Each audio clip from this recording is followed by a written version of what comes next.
What's up everyone, Nameco here, Fantasy Smack Talk, heading into week 2 and I got some FanDuel picks for you. But first, make sure you join our league, the link's in the description. And if you do that and you beat the experts, come in first, you're gonna win cash, you're gonna win I beat the experts at Fantasy Smack Talk t-shirt. It's absolutely a fun little prize, and get in there. You know, all we're looking for is 75 people. If you're watching this video, like I always say though, don't use everybody in here. My team certainly isn't gonna have all these guys. I'm gonna have a couple of them, and then the rest I'm gonna go with some studs.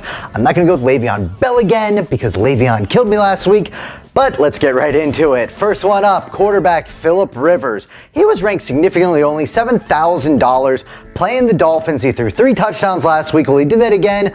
I don't know, but 300 yards, 2 touchdowns, I think that is a possibility for him. I actually do like buying up on quarterbacks, so a little note to that. As I move into running backs, the first one I really went back and forth on, and that's COHEN for the Bears, playing Tampa Bay. 5,400 only. He's still very cheap even after that huge week he had. And remember, in FanDuel it's 0.5 PPR, but what I really like about him was him and Howard were on the field quite a bit together, it felt like. So he's going to be one of those guys that everyone's going to have in their lineup because he's so cheap, especially in tournaments. But I think he still is an interesting play based on that value. I had to go ahead and throw him in the mix here.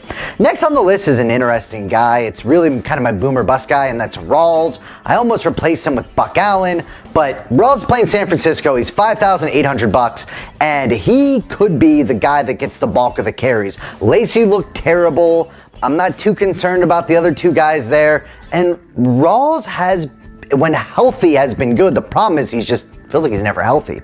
As I move on to wide receivers, I'm going with Maclin versus Cleveland. I hate the Cleveland secondary, and with Woodhead out, does Maclin get a bump? And for $6,300, I want to see how he does, and he looked good the first week. So he's a very interesting play as I head into week 2.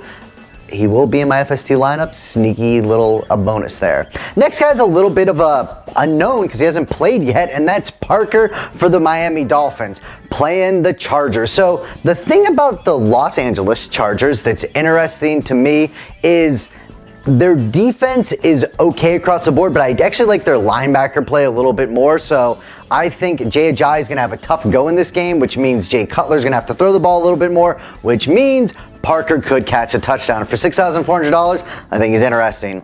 COBY FLEENER's next on my list for tight end. He's $5,300 playing New England. Now, New England didn't look terrible Thursday night.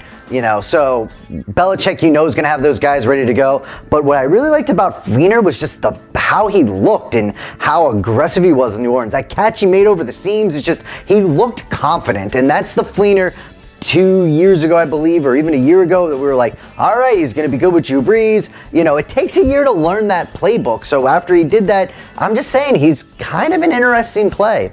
The last but not least is my defense, and you're going to get used to this. If the team's going to be playing the Browns or the Jets, I'm probably going to try them. And I'm going to go with the Ravens here. You know, the thing about the Ravens is on the rankings in FanDuel, they're the eighth highest expense or most expensive defense, where I have them ranked 2 overall in the weekly leagues rankings. So therefore, I love where that variance comes from. It's $4,700. Ravens definitely a sneaky play according to FanDuel, because I think they mispriced them. So that's it for week 2. Again, make sure you click on the link, get in the game. It's a $5 game. It's really fun. If you win, we're going to give you a shout out. And we'll give you a shout out. And if you want to say something, talk smack to your league or whatever you want within reason, remember that it's a family friendly show.